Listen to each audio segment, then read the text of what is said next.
Hey team, week number 3, Master Trainer JD back with you on the series of lose 1 pound of fat per week. We can do this. So we always do the 3-prong attack. Third prong I cover in the written blog, so please check that out. My eating strategy is to weigh or not to weigh, and hopefully my philosophy will make sense and help you. It's helped hundreds of my clients and it's now helping me. Now, stoking the furnace and torching calories. These two are connected today because it's leg day, which is the reason we love to do legs. The reason we love leg day, and I don't like leg day at all, because I do it because when we're trying to lose fat, guess what some of the biggest muscles in your body, your quads, your hamstrings, your glutes, your buttocks. So we got a ton of stuff to work on down there that can really build those muscles where they're hungry and they're eating that fat, stoking that furnace.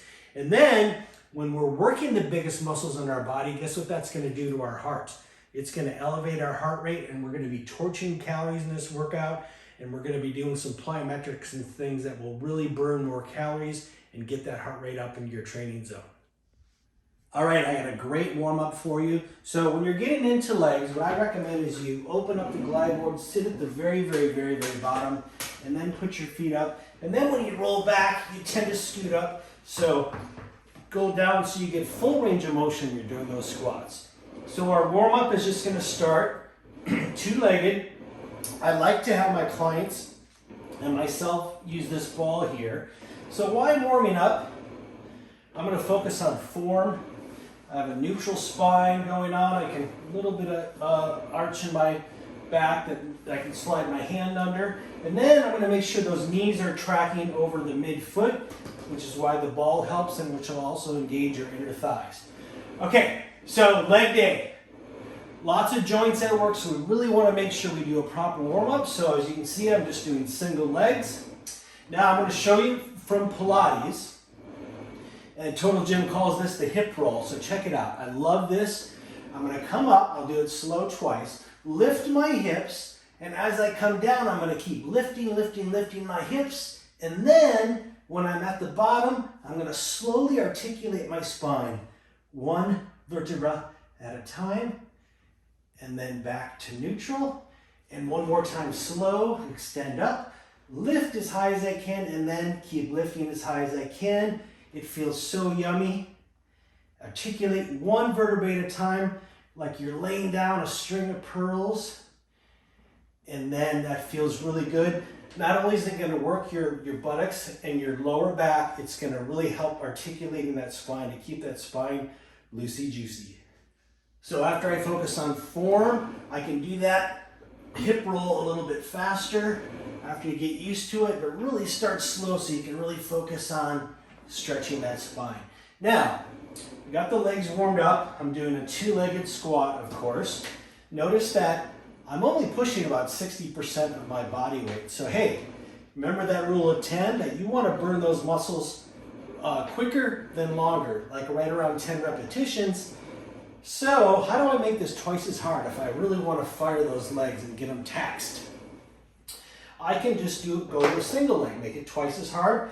So I'll reposition my foot towards the middle of the squat stand, and then it's twice as hard. Again, I'll take a look at my knee to make sure it's tracking over the middle of my foot. And then this week, I'm going to show you some compound exercises. So good old multitasking. So what I'm going to do is do a little leg raise with an oblique twist. I like to put a hand digging right into my obliques, so I am getting some tactile feedback there. And then of course I'm going to do that on the other leg, but that'll really get that leg nice and toasty and breaking the muscles down so they build back hungrier, requiring more calories to keep them alive. Now, multitasking again, so I can turn on my side. I advocate putting your heel way to the front, because people tend to feel this one right up into the buttocks and the glutes. And then I'll have this leg kind of hanging out. I like to invert my foot a little bit. And I'm going to come down, and as I go up, squeeze that inner thigh.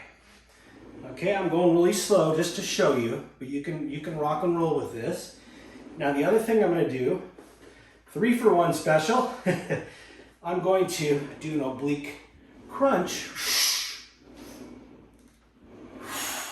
So I'm working the inner thigh, I'm working the right thigh, and I'm getting a nice little oblique fire going. Okay, let's move on to plyometrics, my favorite. Good old plyometrics. So the example I like to use is this. We want to do explosive movements like plyometrics because that is really going to stoke that furnace. And I always use the example of sprinters. They're doing explosive fast moves for 100 yards, and look at their legs. They're nice and meaty, and they burn a lot of calories. And they're using fast twitch muscle fibers, what plyometrics is going to tax. Compare that to a marathoner's runner. They have more slow twitch muscle fiber. So use that as an example to get you excited for plyometrics.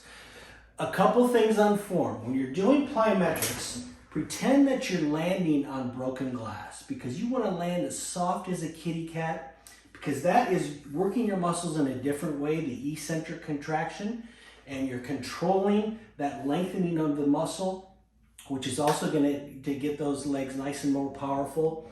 And then of course you want to protect the joints so you're not slamming on those. All right, so I'm going to roll back. I like to hang on to the bottom of the glide board. And then just to test your joints, just do a little teeny hop. Remember, we're only at about 60% of our body weight. I love doing plyos with my older clients. I have a lot of older clients because as soon as I get them jumping, they might have jumped in like 40, 50 years. Instant smile happens every time. I love it. Okay, so now I'm feeling good, so I can really pick up the pace, landing softly. Keep your head relaxed once you trust the landing. Now, there's a lot of games we can do. Let's go to Aspen. So, getting ready for ski season. A little ski motion, or one of my favorites, my clients' favorites, is good old hopscotch. So, I'm going to launch off with 2, land on 1, 2, and then the alternate. So, can you do single leg plyometrics? Yes, you can, and that's really going to get that leg nice and burnt. Okay, so let's move on. Okay, let's end with the hamstrings. Somewhat neglected muscle on leg day, so don't forget your hamstrings, and I'm going to show you how to work up into the glutes as well. So this is called the wing attachment. One of the awesome things about the Total Gym is the accessories.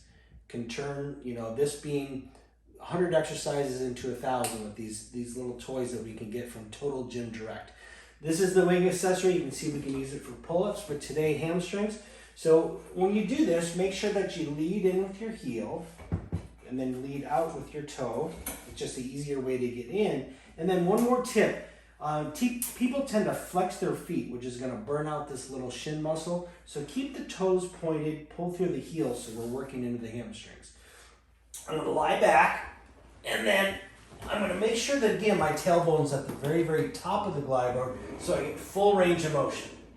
Now, please notice, hamstrings are a lot smaller muscle group than these guys, so I've knocked the level down. And a couple little games, I have it on a fairly low level, is to really get up into the glutes, is pull up as fast as I can, hold it, and then come down nice and slow. You can pull up as fast as they can and then come down nice and slow. That's going to be almost like a plyometric move for your hamstrings. Now, at this level, I might be having fun with those games and I'm like, hey, I'm not feeling it. I'm not breaking those muscles down to stoke that furnace. So I can simply, again, go to a single leg and add some reindeer games. And also focus on a single muscle group. Okay, team, that's all for week 3. If you haven't already, go back and check out episodes 1 and 2, as it's kind of a progression of this 3-prong attack that we're using. And also when you go back to episode 1, you'll know why this is here and what has spawned this 5-part series. And until next time, let's do this together. Lose 1 pound of fat per week.